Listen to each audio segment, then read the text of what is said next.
Hey everybody, welcome to AWE Nite SF's second virtual event in AltspaceVR. It's good to be virtually back and see all your fantastic avatars again. I'm Patrick Johnson, co-organizer of AWE Nite SF and CEO and founder of Rock Paper Reality. I'll be your MC for today's event, aptly focused on virtual meetings and events. So before we get started, does everyone know where their emojis are? Yeah. Nice. So you can find them in the menu if you haven't used them yet. And let's do a quick poll. So a show of hearts. How many of you have been to an AWE Nite event before? Sweet. Let's see. How about an AltSpace event? Yeah, a lot more of those. And what about the latest? Any of the Burning Man experiences? Yeah. Whoa. All right. That's impressive. And then how many of you are in Like VR right everyone. now? Yeah. And then desktop?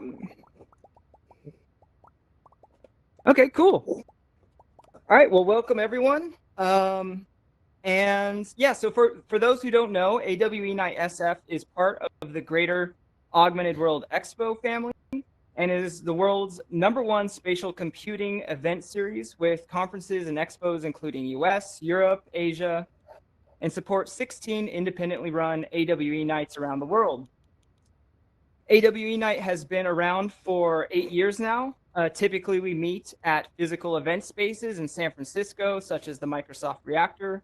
But most likely for the remainder of this year and potentially even into 2021, we'll be hosting our virtual events in AltSpace or another virtual platform. So you can join the conversation on all the social channels using hashtag AWENightSF. So please post about the event.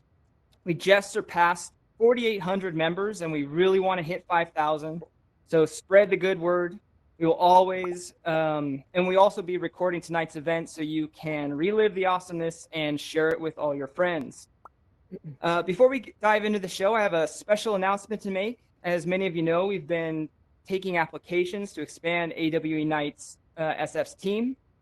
So first of all, thank you all for who applied and for your continued support of AWE Nite SF. And we finally assembled a new advisory and volunteer team. So if any of you are out there tonight, could you fire off a few emojis? I'd love to see who's out there. Anyone out there?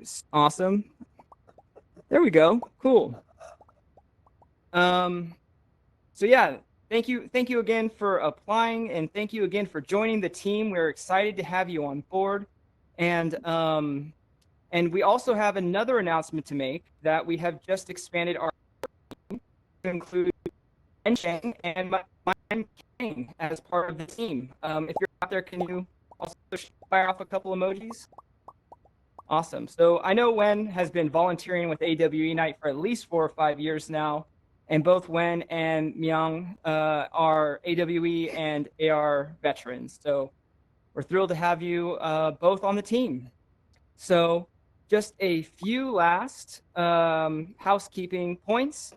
So all the audience is going to remain muted throughout the event, and during Q&A sessions, feel free to raise your hand and we will try and call on you. After Q&A, we'll remove the bleachers and you'll have at least 30 minutes to mingle. So y'all ready to kick off the show? All right. Hi, my name is Tom Emrich. I am one of the co-organizers of AWE Nite SF and also the VP at Eighth Wall. As Patrick mentioned, today we're looking at virtual meetings and events. Charlie Fink, of course, wrote the book on this subject, and so we're really excited to have him here today.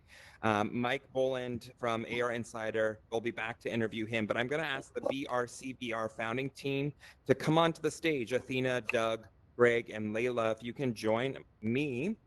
And maybe a round of emojis for this group here as we orient ourselves. So many emojis for you guys. I'm so excited. And so listen, we are extremely excited to have the BRCvr team here at AWE Nite SF. I personally had an amazing time at Virtual Burn Week and BRCvr. whether that was flying up to the top of the man or just taking in the virtual playa and the art. And also I saw an amazing fireside chat with Burning Man's own Christopher Breedlove, who attended as a volumetric capture of himself. I'm sure the team will talk about that. But there were so many firsts at this in this universe. So BRCvr is an official universe of the Burning Man Multiverse. But enough of me talking about it, because I shouldn't be. Let's let those that created and this universe tell you a little bit more about it. We're going to kick things off with a round of introductions, so you can put the name to the avatar. So let's start with Athena and kind of go down from there. Hello, everyone. I'm Aunt Athena, or Athena Demos in IRL, and I am one of the co-founders and producer of BRCvr.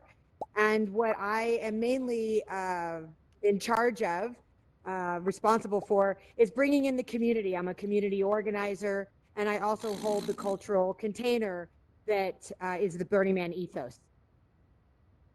Greg? Hello, I'm Greg Edwards, lead developer, co-founder of BRCvr, and I pretty much tackle the building of the backbone of the structure of all the objects and playa and toolkit, and helping work with the artists to build their own world, make it where it worked on VR headsets. So that's mine. Doug? Oh, my name is Doug Jacobsen, and I'm one of the producers and creator of BRCvr. I'm sort of in between these two. I built some worlds, and then I'm also got into the mud of trying to run the actual event. And so we all three worked really nice together as a team the whole time. So it was really nice. Leila? Hi there, I'm Leila Amirsdaeghi. I'll be clear, I'm not one of the founding team, though I've been with the team since the beginning of this part of the journey, which I'm very, very grateful for. I'm a strategic advisor to BRCvr, as well as overseeing PR and marketing. And also I'm the chief growth officer over at Cleanbox Technology. Great to be here. Well, yeah, thank you everybody for being here. Now, I'm not sure if everybody had the pleasure of joining us in BRCvr last week. So I thought the best thing maybe to do, so that everybody gets a sense as to what that universe is all about, was to just go down the line and talk about some of the major highlights from your experience within the universe to paint that picture. So who wants to start just describing, what this universe is and the types of moments that you were having during Virtual Burn Week? Angelina, you want to start? Okay. So because we were not able to hold the physical Burning Man event in the Black Rock Desert this year due to the global pandemic, the community really needed a place to go. And there were 8 different, and I mean very different, virtual platforms where the community can come together, and BRCvr was one of those 8. We were the only one that was fully immersive VR. Oh, I need to amplify my voice. Okay, is that better? So we were the only one, awesome. We were the only one that was fully immersive VR. And the community, we created it in a way to where the community can create their own art. So they created their own worlds, and we helped them as much as possible. It was a huge learning curve for our community because they're used to hammer and nails. They're not used to 3D modeling and code and skybox. And we had this whole language curve because, we say theme camps, art installations, art cars, and sound camps. And now we're talking about worlds. And we're like, oh, well, you have your own world. And you have your modeling, and you have your universe and your hubs, and these are portals. And so it was a huge learning curve for people that had never been in VR before. Right. But burners are always up for the challenge. So the highlight for me this week was seeing how they address that challenge of taking on technology for the very first time, and the way in which they collaborated. We have a principle of communal effort, and they came together and and utilize communal effort between artists and modelers to create these amazing worlds that I hope all of you will get to experience in the future. That's great. Greg? Well, the highlight for this whole experience is the reaction No. to little details. Is my amplifier? Yeah, okay. The highlight, the reaction to the little details that we put in. Like we rallied the whole community, and it was through that so many of the details were able to come in. And I received so many thank yous and pictures of people that saw some little not insignificant, but it was just a small part of the play that really meant a lot to them, that we were able to bring in with how we set this workflow up, which was everything needs to come together just the way that the festival, the event works. Is everybody comes together last minute, builds massive magic, everything comes together, and it's just the magic of Burning Man is the build week, and just everybody's reaction to the little tiny details that we were able to put in, and that we had the whole community put in. So it was the little details that made the big impact on so many people. Okay, wow, I got a tough act to follow there. But to riff on what Greg says, usually if you engage in a project like this, you're going to have to do a lot of research about the topic. Unfortunately, we have like 130 years of Burning Man experience between our team or something like that. So I think that we knew this topic cold, and we built an entrance point through a gate, and sort of built out.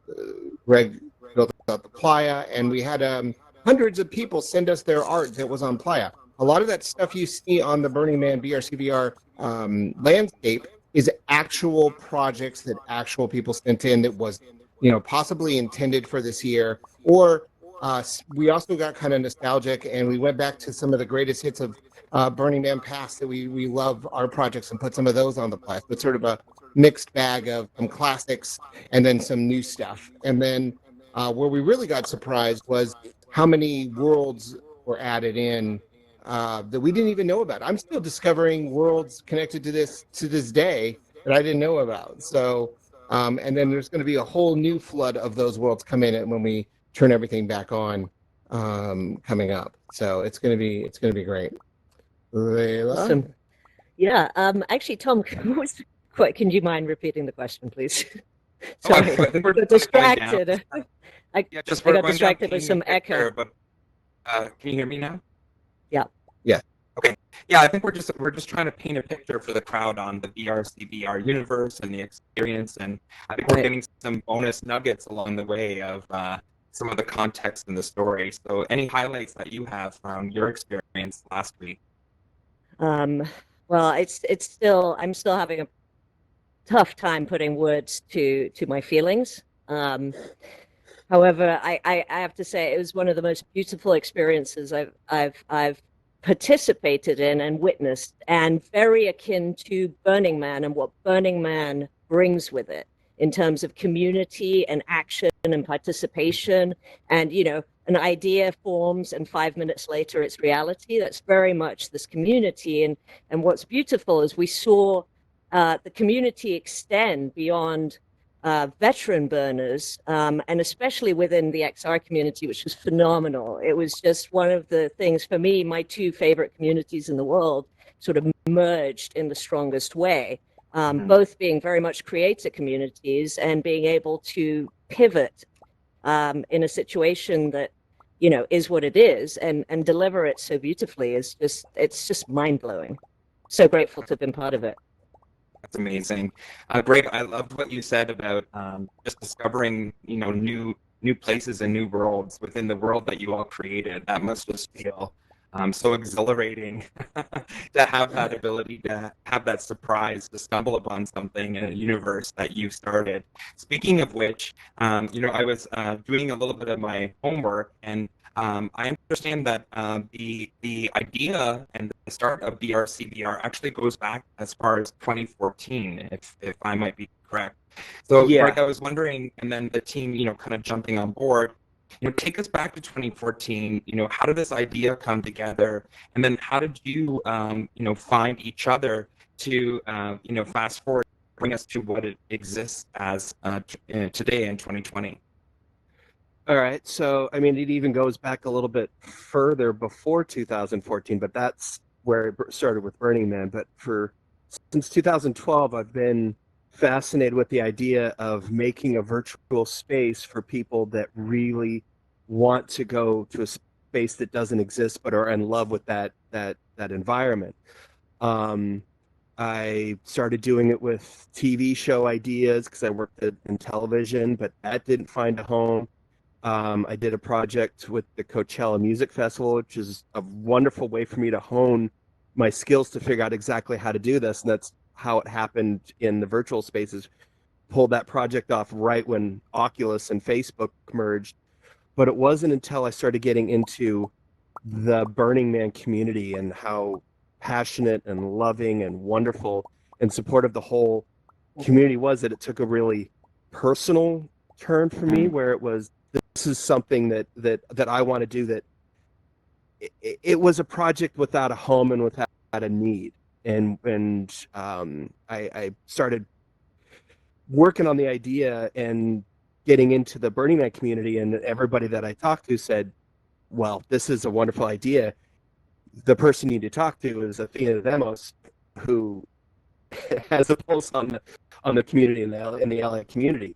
So connected with her, went to Burning Man, saw it for its magnificence, photographed every angle of it, and started building it for the VR headset at the time, which are nothing compared to what we have now, which is why it helped out in this time, because I had to learn how to build Burning Man as large as it is in a way that would work for the headsets that we have now 5 years ago.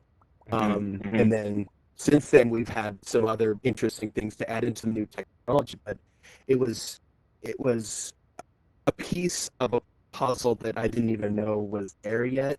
And it was an important piece to put in the need and immediacy now that all came together. So that kind of catches it up to, I think the good point is of April of this year is kind of where we're caught up with that. Okay. And Athena, I know that Burning Man has some core principles that define the event. Maybe can you talk a little bit about how you were able to work with the team to translate those principles into the BRCvr universe? Absolutely. And actually, I'm still translating those principles into VR because the principles very much exist in real life.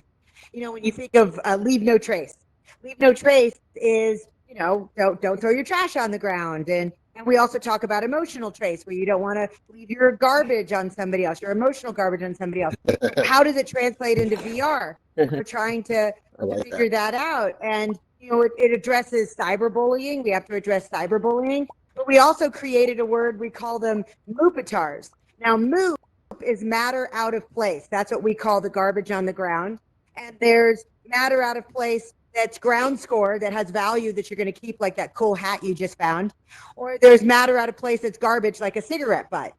But a moopatar is an avatar left behind. An avatar where there is no conscious in that avatar. It's just there. And we found it to be a problem this past week, because people would have it on their desktop, or they would just take off their headset and they'd leave their avatar behind. And when you can only have 30 to 50 people in a space, and 10 of those avatars are just left behind, unconscious avatars, that's 1/3 of the vibe in the room.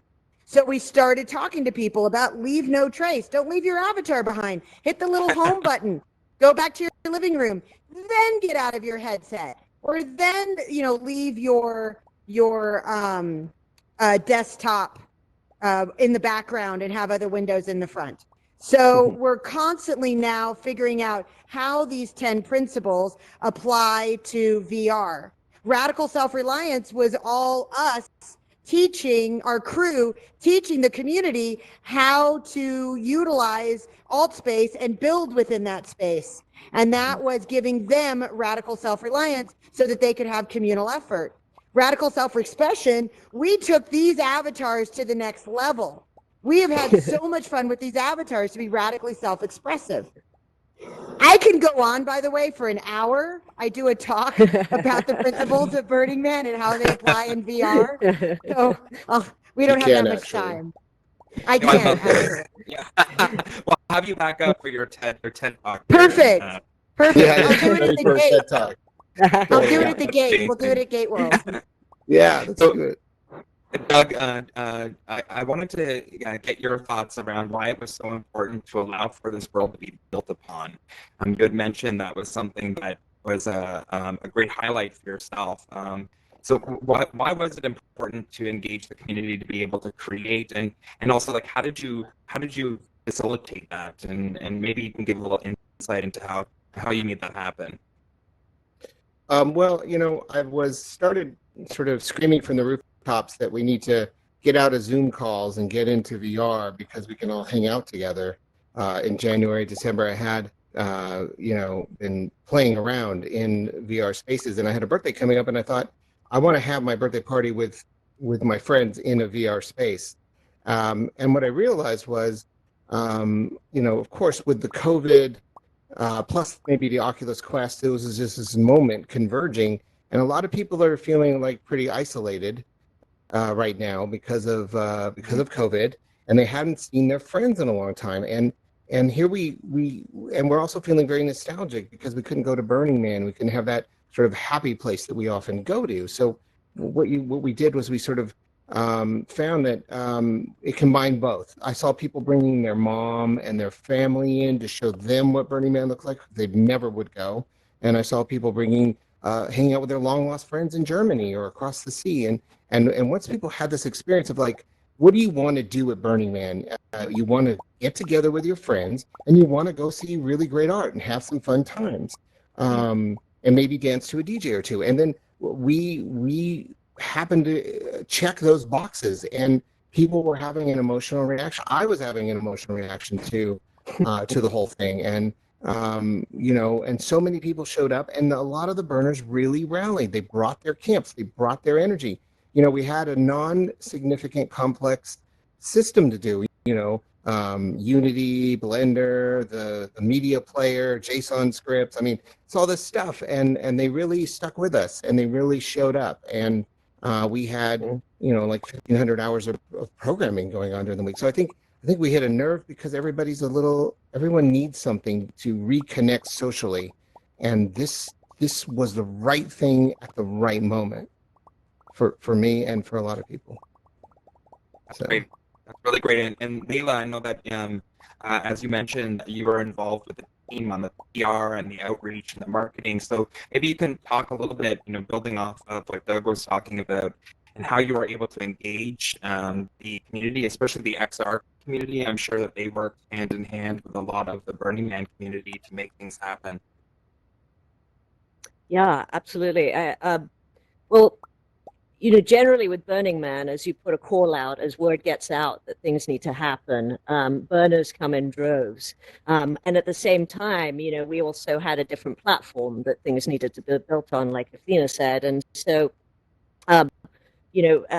early on, sort of April, May timeline, I think, we started just doing some outreach to and inviting members of the XR community into the world. I mean, the world had been live and online for a few months now, and it was a great way to not only get feedback and beta testing, but also knowing that this is a community that has access to creators, endless creators, and who are creators themselves. And so it was. It didn't take very long, and it's one of the easiest sort of marketing gigs, I guess, or outreach gigs, because everyone just wanted to participate.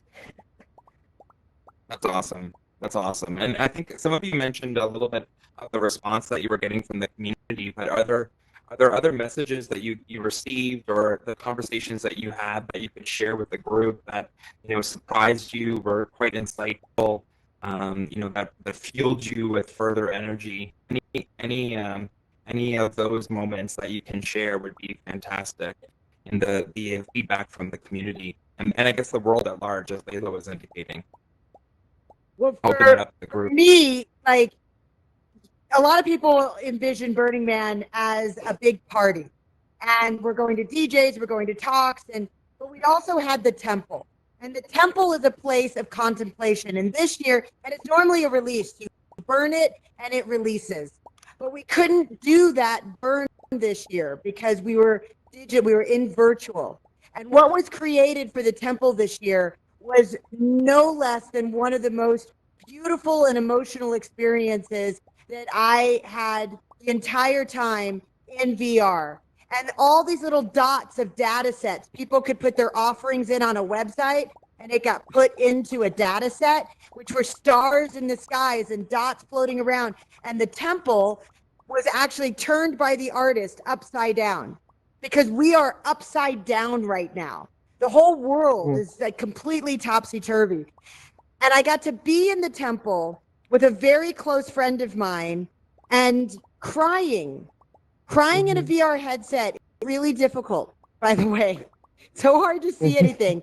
But we were bawling and crying, and it was a connected, fully emotional experience, as if I was standing right next to him. And the only thing I wished I could have done was grabbed him and hugged him. But I did. We did a VR hug, and I felt it. You could feel the energy exchange.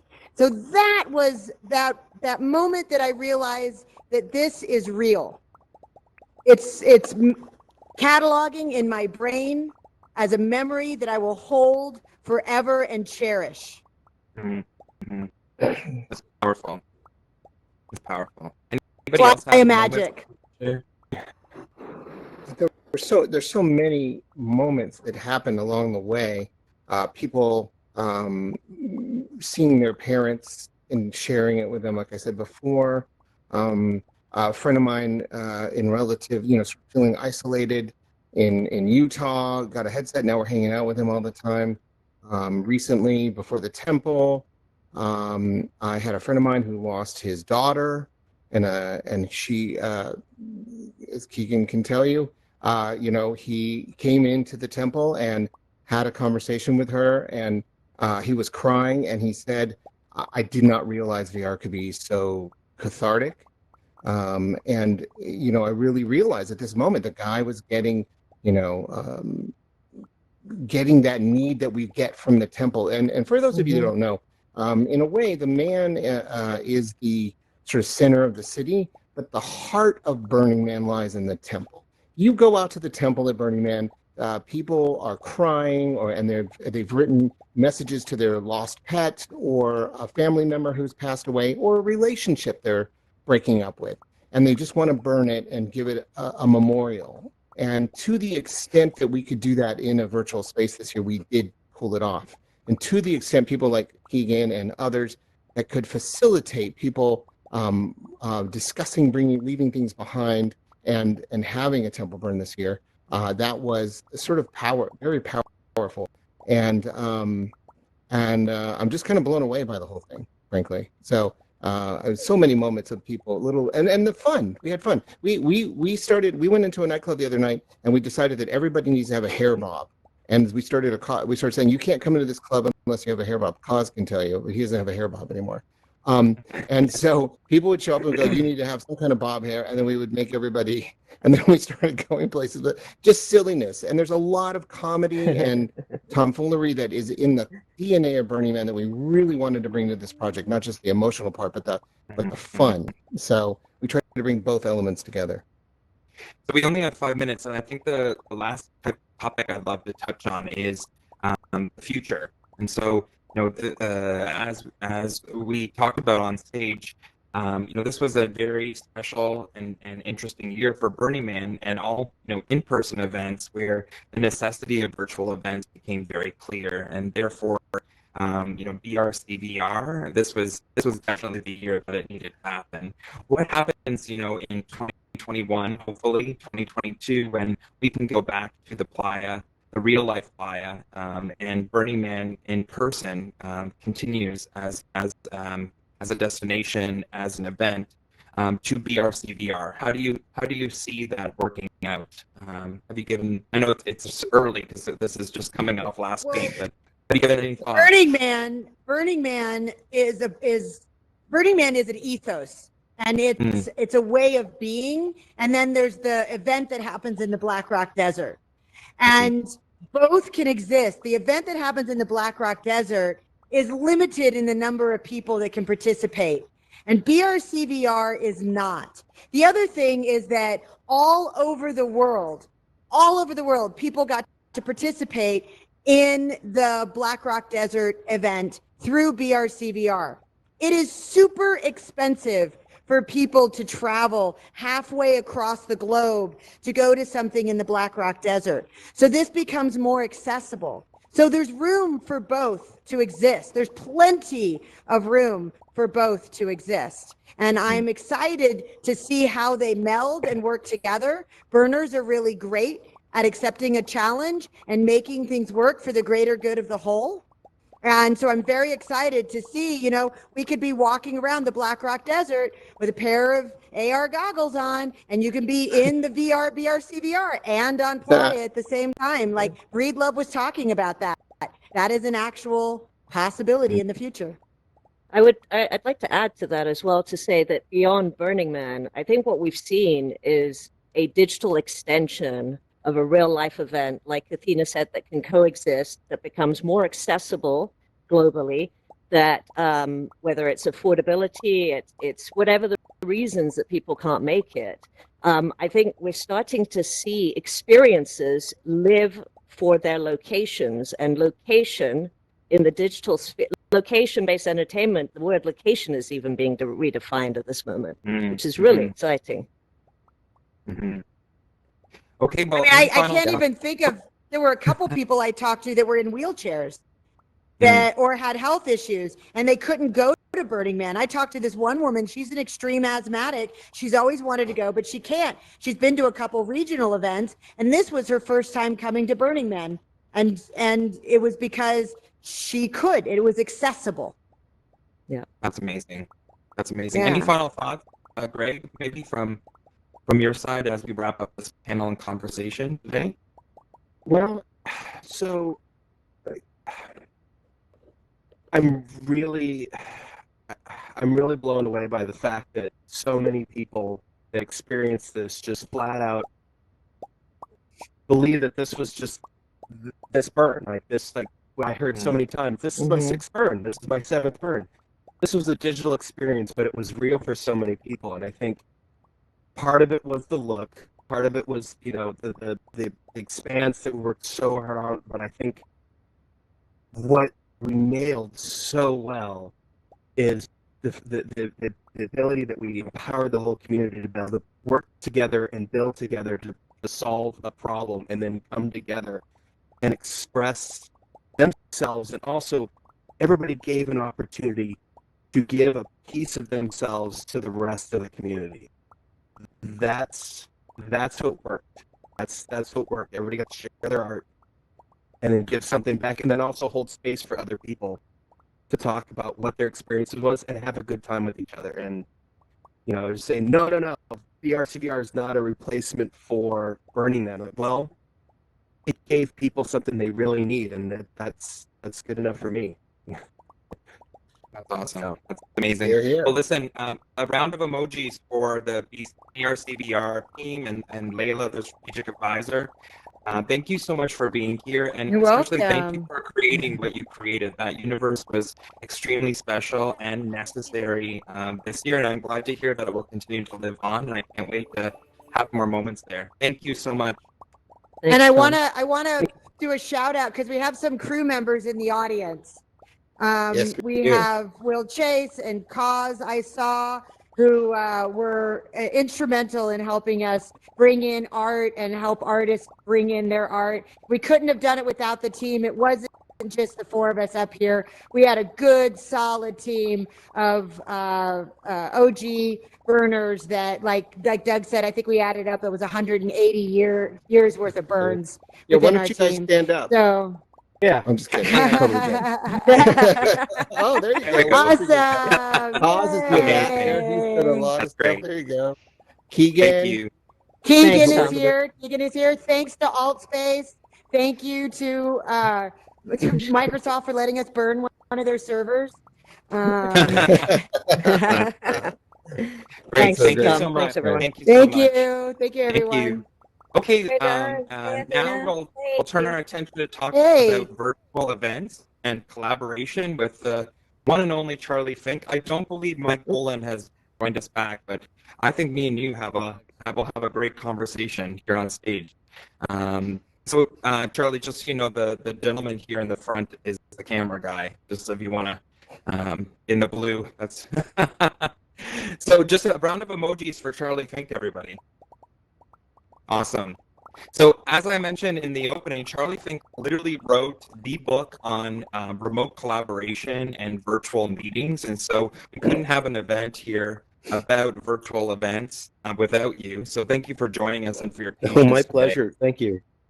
And what I love about your book and the research with your book is that you and your students, I think, literally tried everything under the sun that was out there when it came to virtual worlds, virtual meeting spaces, remote collaboration. Maybe let's kick things off by, starting off by letting us know what that book is about, and then giving us like the top level. Like, what were some of the major findings that you found after having gone through so many worlds? Well, I mean, it's it's a rare thing to teach VR in VR. Right. So I had an experience as an adjunct that most did not have. Most people were stuck with Zoom. But of course, even now we're learning to adapt Zoom and make it better, adding filters, adding backgrounds, trying to combat Zoom fatigue any way that we can. The reason Zoom is so popular, of course, is, that was one of the things we looked into. I mean, is Zoom it? Do we have to use Zoom? What would be better? Should we meet in VR? What would that be like? Would that be better than meeting in Zoom? It's not, by the way, partly because VR is not ready for prime time. We didn't get to choose the timing of when a pandemic would force the world to reassess what VR is for. And when I say that, what I mean by that is, to someone who is not a gamer, and even to gamers, if we were having this conversation last year, I would say to you, the Oculus Quest is great. You just put it on and you're in VR. However, VR still does not have an easily apprehensible value proposition outside of games. And I'm talking about consumers now. I'm not setting enterprise aside, which has really been carrying the torch for both AR and VR. But the consumer applications aren't that obvious. And so I would explain to my students about presence, which is mostly a thing that you need to experience. When I told people last year in the ancient days of the teens that the killer app of VR, as we were just talking about, which is a fantastic panel, and congrats to BRC, by the way, I think that will become viewed in retrospect as a seminal moment in the development of VR. But getting back to the topic at hand, if I explain presence, you would look at me and say, I don't understand. Presence is like air. It's my birthright. I have presence everywhere I go. And of course, now we have a scarcity of presence. So everyone suddenly feels its absence very acutely. And VR is a solution to that, although it's still very rudimentary compared to what it's going to become. But VR is not the only answer, and I don't know if it's the answer. A lot of the spaces that we use, including Altspace and including Horizons, are still limited. We can't read. Most of these spaces don't easily allow you to bring in a browser that you can read. So, if you can't read, if you don't have access to a laptop, a phone, some connection to the real, how are you really going to have a business meeting? You're deprived of the main thing you would need to have such a meeting. And in fact, in the book, we put these are kind of table stakes. If you seriously want someone in an enterprise or a classroom, by the way, to use these tools, this is what they need. And we see companies like Spatial and Arthur and Glue and, the third person players like Verbella And even good old Second Life has been getting a bit more attention these days as people look for solutions other than Zoom. And I think what we came to ultimately was that we kind of had a hybrid experience. Some of the experience was in Zoom, and some of the experience was in VR. The great thing was being able to go to all these different sites as a group of 15 people. When do you ever get to go to a social site like VR Chat as a big group like that? So that was a very unique part of the experience. But I think that this is a space, the virtual collaboration space is a space that has the potential to drive VR. And I think, we're looking at a, Oculus Quest 2, or I should say a Facebook Quest 2, since the poor old Oculus brand seems like it's on its way to tech trivia questions. But again, Facebook didn't spend $5 billion to use the name that Paul Morlucky chose. So, don't be surprised if 10 years from now you're using the new Zuckerberg model. So, Charlie, you mentioned, so anyway, the final thing, since I know we're a bit starved for time here, is virtual conferences. And this is, I think, what we can do. You have to accept that some of the things that we loved doing in the real are not easily replicated in the virtual world, even if everyone has VR headset. That said, we can do different things. And in many ways, we can do better things. We can fly over the playa. We no longer, are victims of gravity and reality. We perform magic. So I think that'll be a new experience. It won't be like us getting together in the real and being able to have drinks and dinner and meet new people and meet friends of friends. Yeah, that was awesome. But to expect that to be replaced in this short amount of time, is not, I don't think, reasonable. That said, the platforms that are out there for virtual conferences are underdeveloped. New ones are being developed all the time. It's not like people don't see what the need is. But, these things, again, there are some things that got rushed into the market that are doing okay. But mostly, I think we have yet to see the ultimate expression. I think BRCvr has been closer than Black Rock City was closer than anything I've seen any conference do. That's amazing. I wanted to talk about that point that you made about how in VR you can do things that you can't do in the real world, and piggyback off of that. As you were working with your class, how did it change your teaching style? Like, what are some nuances that were specific to VR that you found yourself in as a new behavior, or leveraging tools in a different way that you wouldn't be able to do when you're back in the traditional school setting? I'm sure you're flying around. It's been said that famously by Oscar Hammerstein, and it's in the inscription of the book, by our pupils we are taught. So working with these, college students, has helped me to stay relevant. I mean, I have an island in Fortnite. Now, that never would have happened. I would not be getting good at Snap Lens Studio were it not for my students. So, I learn from them every week. And, there's nothing more fun than going to a site like Spatial with a bunch of college students, because within 5 minutes, they have pressed every button.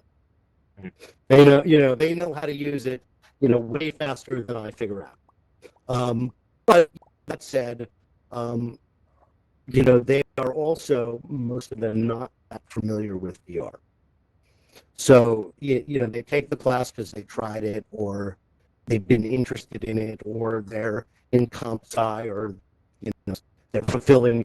And of course, you have that smattering of people who needed, an elective, and this looked like it might be fun and not too hard.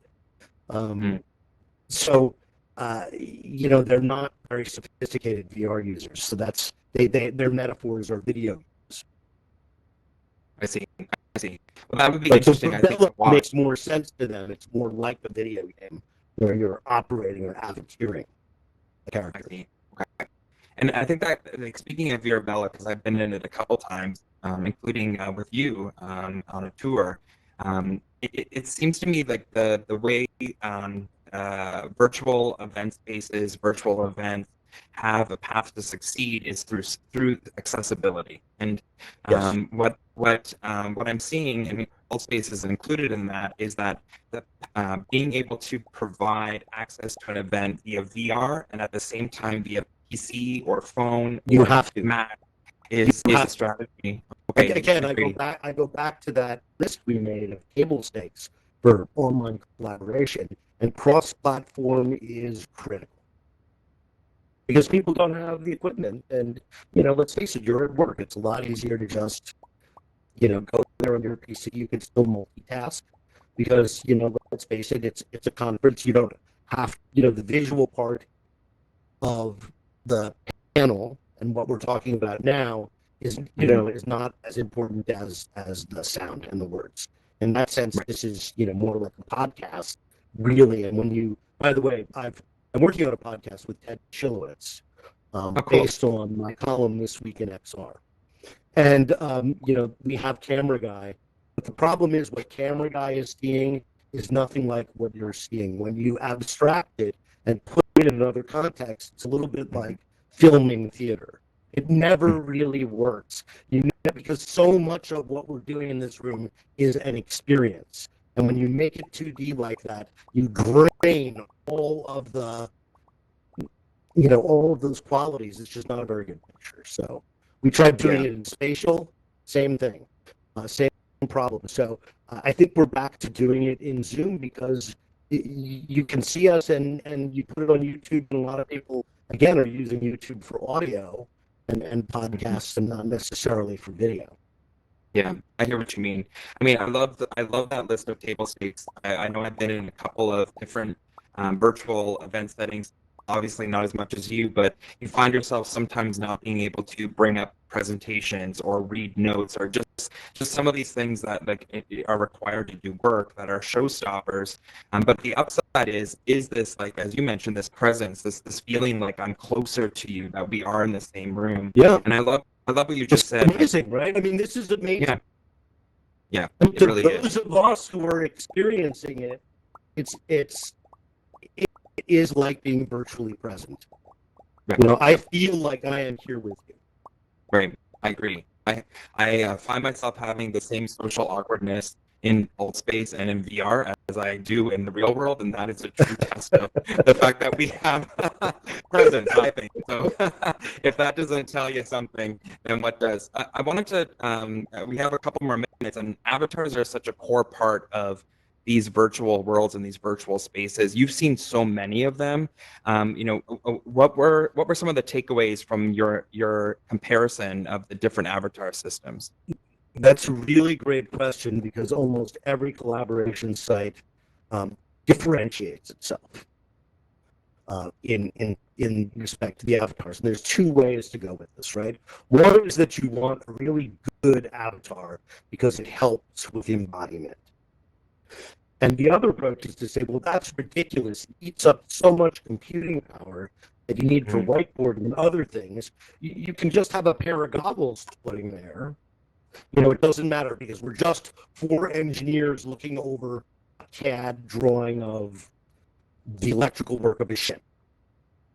So why waste time on the avatars? We're only going to be in there. It's a tool. We're going to be there for a limited amount of time for a discrete purpose, and then we will leave. So, the people who are building those, I'll use the Wild as an example, use the most minimalistic possible avatar. It's not about the avatar, it's about the work. And the collaborative environment. Then you go to a site like Glue, which has, lavished time and attention on avatars the way that Altspace has just done. And it definitely creates a environment which is more creative. It softens the edges of it a little bit. If we're here trying to brainstorm, I think, that helps, and it makes it a little more personal.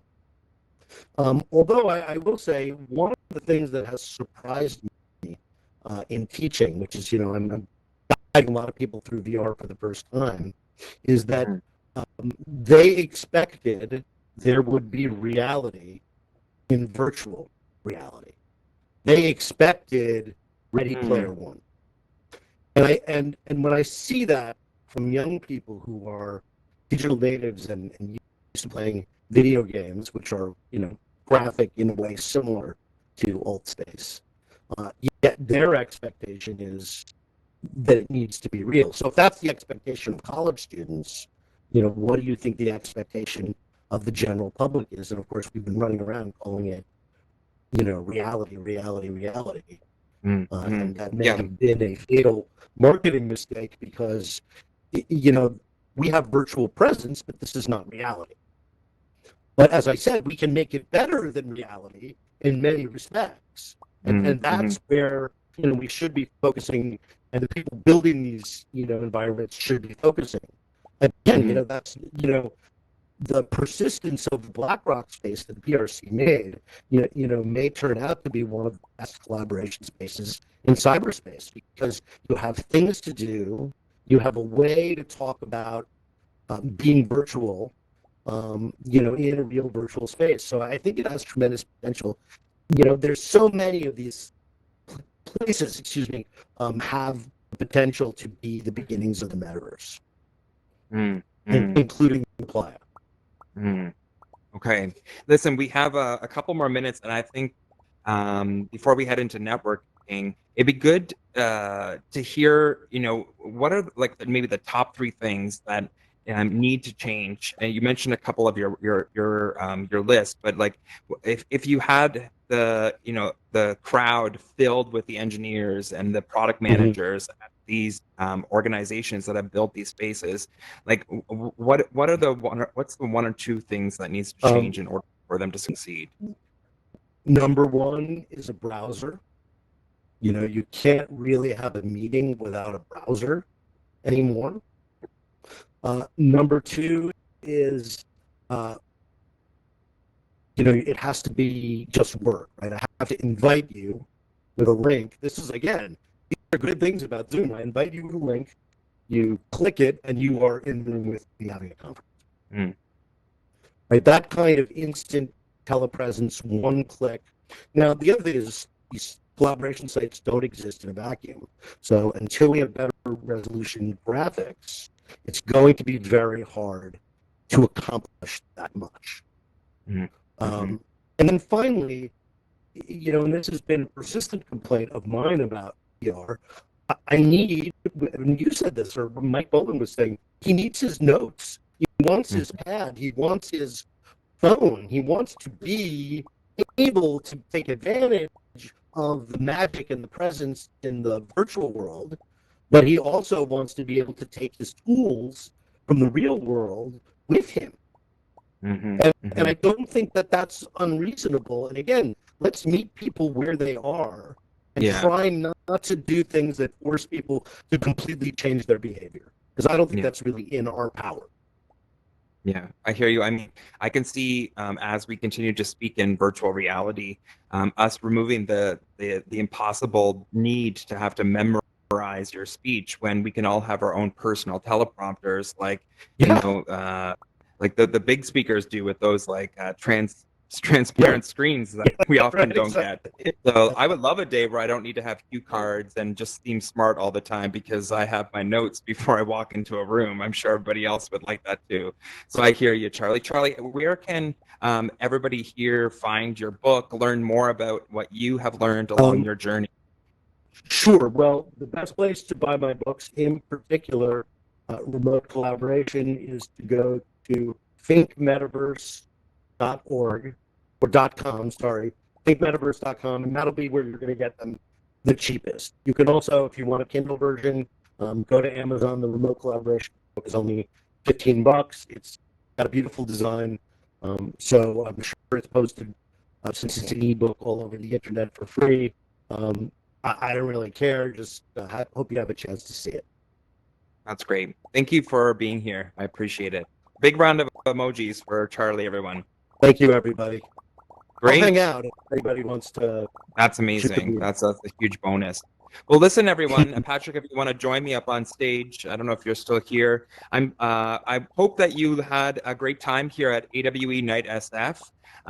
We had a great conversation about Burning Man and BRCvr, and Charlie and his insights along his journeys within virtual spaces. I'm going to free up the stage blocker. I'm going to unmute the crowd. Patrick, any final thoughts before I do so to wrap up the event?